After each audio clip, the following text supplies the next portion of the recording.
안녕하세요. 이 이야기는 제가 아주 어릴 적 초등학생 때쯤이었을 때 겪은 일입니다. 지금 생각해도 이상하고 아직까지도 이유를 모르겠습니다.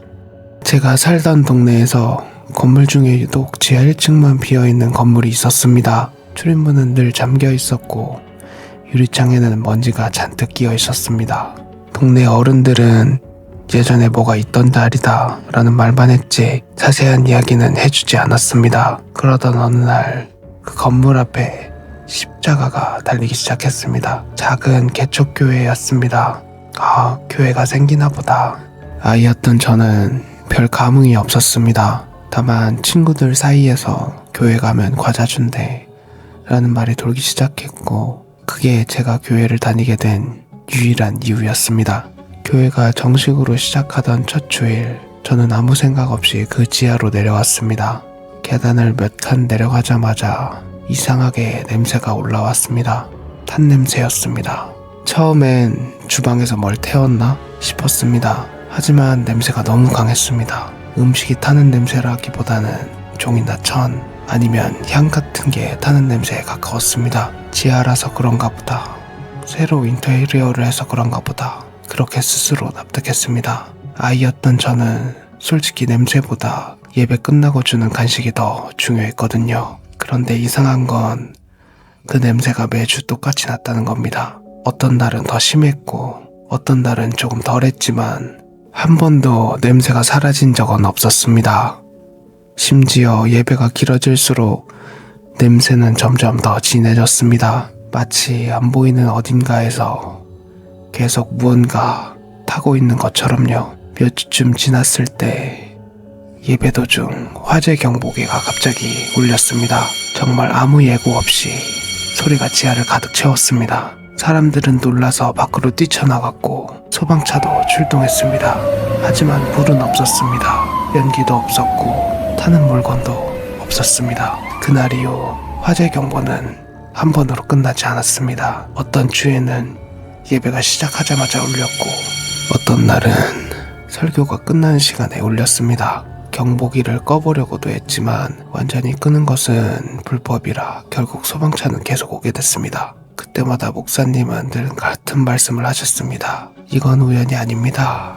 주님께서 우리를 주목하고 계시는 겁니다. 어른들은 고개를 끄덕였지만 저는 점점 이상함을 느끼기 시작했습니다. 왜냐하면 화재 경보가 울릴 때마다 제 귀에는 다른 소리가 섞여 들렸기 때문입니다.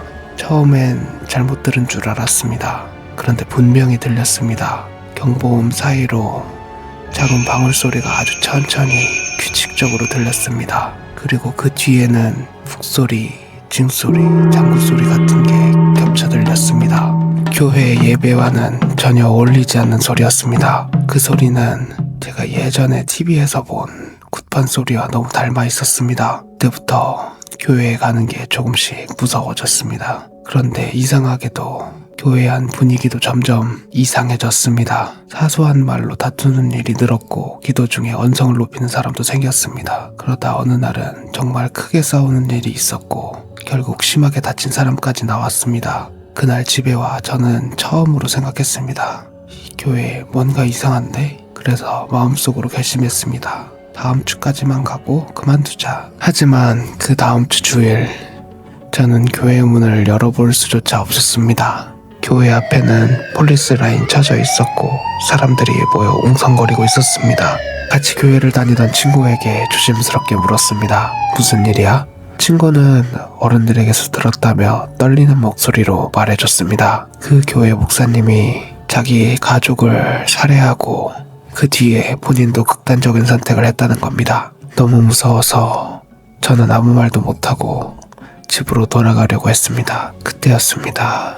지하 입구 쪽을 보는데 갑자기 그 소리가 다시 들렸습니다. 방울소리, 북소리, 징과 장구소리. 그리고 저는 봤습니다.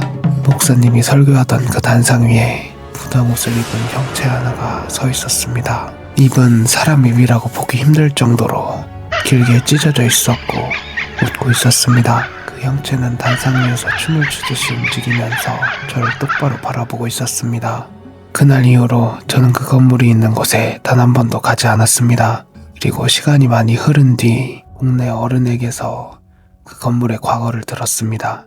교회가 들어오기 전 그 지하에는 무당집이 있었다고 합니다. 그것도 사람을 살리기보다는 남을 저주해주던 무덤이었다고요. 어느 날 저주를 부탁했던 손님이 결과에 앙심을 품고 그곳에 불을 질렀다고 합니다. 불은 지하에서 만났고 그 무당은 그 자리에서 빠져나오지 못하고 숨졌다고 했습니다. 그래서 지금도 가끔 생각합니다.